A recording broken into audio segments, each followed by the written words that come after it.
Hello student, कैसे हैं आप सभी। आई होप आप सभी अच्छे होंगे।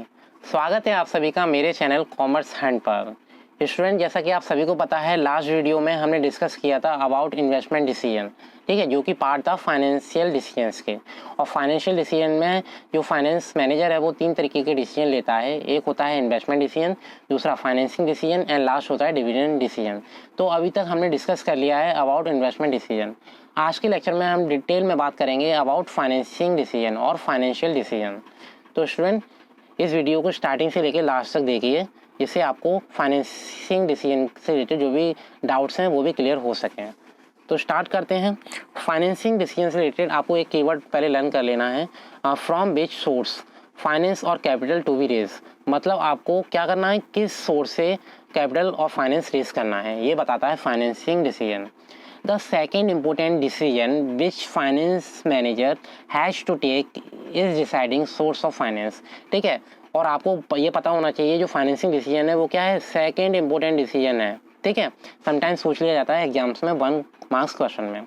A company can raise finance from various sources such as by issue of shares, debentures और by taking a loan in advance। एक कंपनी जो फाइनेंस है वो डिफरेंट सोर्सेज से रेज करती है। वो कौन कौन से हो सकते हैं, इशू ऑफ शेयर्स हो सकते हैं, डेवेंचर्स हो सकते हैं, या लोन ले के हो सकते हैं, या एडवांस के थ्रू हो सकते हैं। Deciding how much to raise from which source is to concern of financing decision.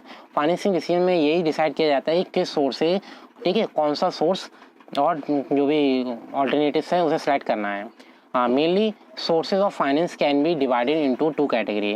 Basically जो सोर्सेज ऑफ फाइनेंस है उसे 2 कैटेगरी में डिवाइड किया जाता है। एक होता है ओनर्स फंड, दूसरा होता है बोरोड फंड। स्टूडेंट, आपने क्लास 11 में चैप्टर नंबर 7 में आपने डिटेल में पढ़ा था सोर्सेज ऑफ बिजनेस फाइनेंस के बारे में, जिसमें मैंने आपको बताया था एक ओनर्स फंड, दूसरा borrowed fund. Owners fund are those fund that is the capital of a owner. मतलब ओनर्स फंड कौन से फंड होते हैं, जो कि शेयर होल्डर्स के फंड हैं, मतलब ऐसी कैपिटल जो शेयर होल्डर की खुद की कैपिटल है। और बोरोड फंड ऐसे फंड होते हैं जिसे हम मार्केट से बोरो करते हैं और उधार लेते हैं। लाइक हम किसी बैंक से उधार ले लें या किसी फाइनेंशियल इंस्टीट्यूशन से उधार ले लें। Clear. Share capital and retain earning constitute owners fund and debentures, loan, bonds etcetera constitute borrowed fund. जैसे शेयर कैपिटल हुआ, रिटेन अर्निंग हुई, ठीक है, ये सारे पार्ट किसके हैं, आपको पता है ओनर्स फंड के पार्ट हैं। किसके पार्ट हैं, ओनर्स फंड के पार्ट हैं। और तो बोरोड फंड के पार्ट्स कौन है, बोरोड फंड में आते हैं debentures, loan and bonds. Clear. तो आपको पता होना चाहिए ओनर्स फंड में हम क्या इंक्लूड करते हैं, शेयर कैपिटल जैसे आता है उसमें इक्विटी शेयर्स आते हैं, ठीक है, देन प्रेफरेंस शेयर्स आते हैं और रिटेन अर्निंग आते हैं। स्टूडेंट, अगर आपको चैप्टर नंबर 7 और सोर्सेज ऑफ बिजनेस फाइनेंस के बारे में डिटेल में नॉलेज लेनी है तो आप कॉमर्स हंट के चैनल पर जाना। उसमें एक सेक्शन मिलेगा आपको प्लेलिस्ट में एक सेक्शन है क्लास 11 के नेम से, उसमें आपको sources of business finance related videos मिल जाएंगी, जिसमें इक्विटी शेयर्स, प्रेफरेंस शेयर्स, ठीक है, रिटेन अर्निंग और different types of borrowed fund की वीडियोस मिल जाएंगी। तो आप उस वीडियो की हेल्प से अपने कॉन्सेप्ट क्लियर कर सकते हो जिसके कॉन्सेप्ट क्लियर नहीं है। While taking this decision, the finance manager compare the advantage and disadvantage of different sources of finance। मतलब फाइनेंसिंग डिसीजन लेने से पहले जो फाइनेंस मैनेजर है वो क्या करता है, डिफरेंट सोर्सेज और फाइनेंस के क्या करता है, जो एडवांटेज हैं और डिसएडवांटेज हैं उसे अच्छी तरीके से क्या कर लेता है, कंपेयर कर लेता है। The borrowed fund have to be paid back and involve some degree of risk, whereas in owners fund there is no fix commitment. Basically जो बोरो फंड होते हैं उसमें क्या होता है, ये तो हम मार्केट से बोरो करते हैं और दूसरा हमें कुछ टाइम पीरियड के बाद वो पे बैक करने पड़ते हैं, दोबारा रिटर्न करने पड़ते हैं। पर जो ओनर्स फंड है उसमें ऐसा नहीं है, ना तो उसमें फिक्स कमिटमेंट होती है और ना ही उसमें कुछ रीपे करना पड़ता है अदर पार्टी को, ठीक है, और ना ही ज़्यादा रिस्क फैक्टर इन्वॉल्व होता है। But finance manager prefer a mix of both type. जो फाइनेंस मैनेजर होता है वो क्या करता है, एक मिक्स पैटर्न फॉलो करता है, किसका, बोरोड फंड का एंड और दूसरा जो भी ओनर्स फंड है उसका। अगर हम बात करें तो उसमें कुछ पोर्शन होता है इक्विटी का और कुछ पोर्शन होता है डेट का। तो ये दोनों होना चाहिए एक बैलेंस में। Under financing decision finance manager fixes a ratio of owners fund and borrowed fund in the capital structure of the company। जब भी कैपिटल स्ट्रक्चर कंपनी का मेंटेन किया जाता है या फ्रेम किया जाता है तो उस टाइम पर जो फाइनेंस मैनेजर है वो क्या करता है, एक सर्टेन रेशो फिक्स कर देता है बोरोड फंड का एंड ओनर्स फंड का। और क्लियर। अब स्टूडेंट जो नेक्स्ट टॉपिक है that is factor affecting financing decision. अब ऐसे कौन से फैक्टर्स हैं जो फाइनेंसिंग डिसीजन को अफेक्ट करते हैं, वन बाय वन डिस्कस करते हैं। तो ऐसे फैक्टर जो फाइनेंसिंग डिसीजन को अफेक्ट करते हैं वो कौन कौन से फैक्टर्स हैं उसके बारे में हम बात करते हैं। While taking financing decision the finance manager keep in mind the following factor. तो इन डिसीजन को लेने से पहले फाइनेंस मैनेजर को कुछ फैक्टर्स के बारे में पता होना चाहिए। The first is cost. The cost of raising finance from various sources is different. ठीक है, डिफरेंट सोर्सेज होते हैं और सभी सोर्सेज की जो कॉस्ट है वो डिफरेंट होती है। Clear. Then finance manager always prefer the sources with minimum cost. तो फाइनेंस मैनेजर क्या करता है, ऐसे सोर्सेज को प्रेफर करता है जिसकी कॉस्ट मिनिमम कॉस्ट हो। Now the other factor is risk. More risk is associate with borrowed fund as compare to owners fund security.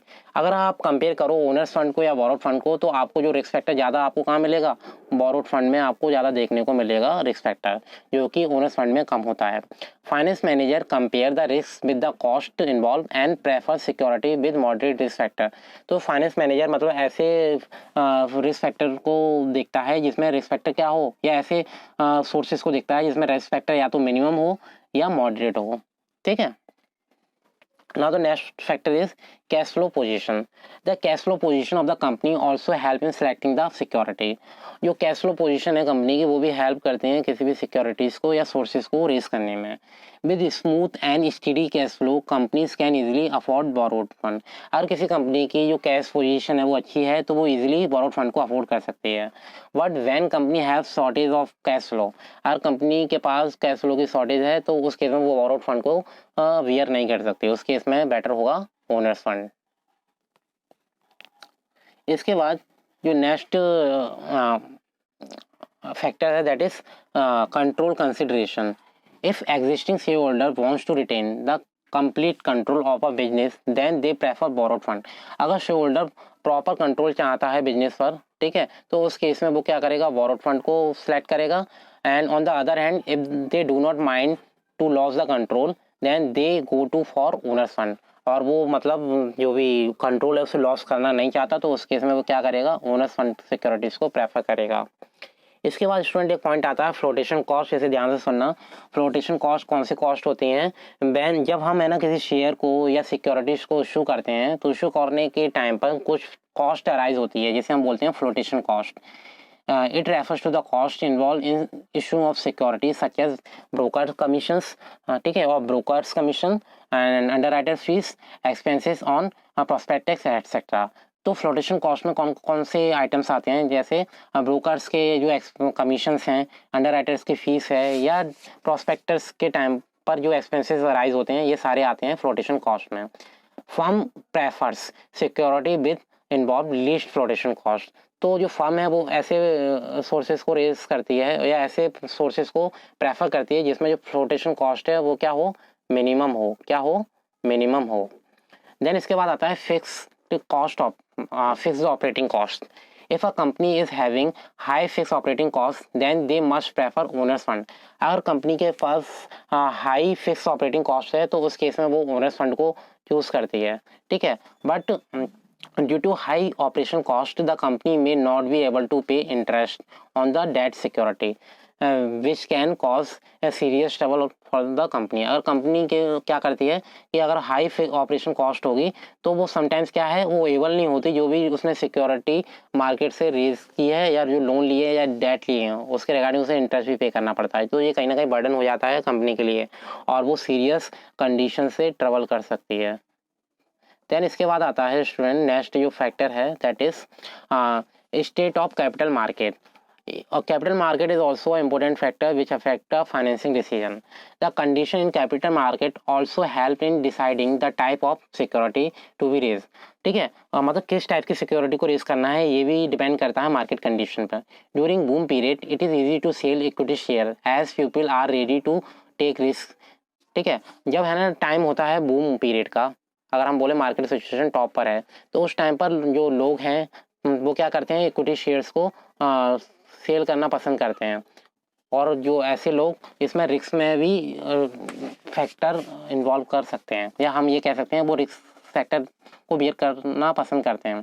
अगर मान लो यही पोजीशन बूम पीरियड ना होगा, डिप्रेशन पीरियड होगा, तो उस केस में क्या होगा, more demand for debt security in capital market. तो कैपिटल मार्केट में ज़्यादा से ज़्यादा किसकी डिमांड होगी, जो भी डेट सिक्योरिटी है उनके।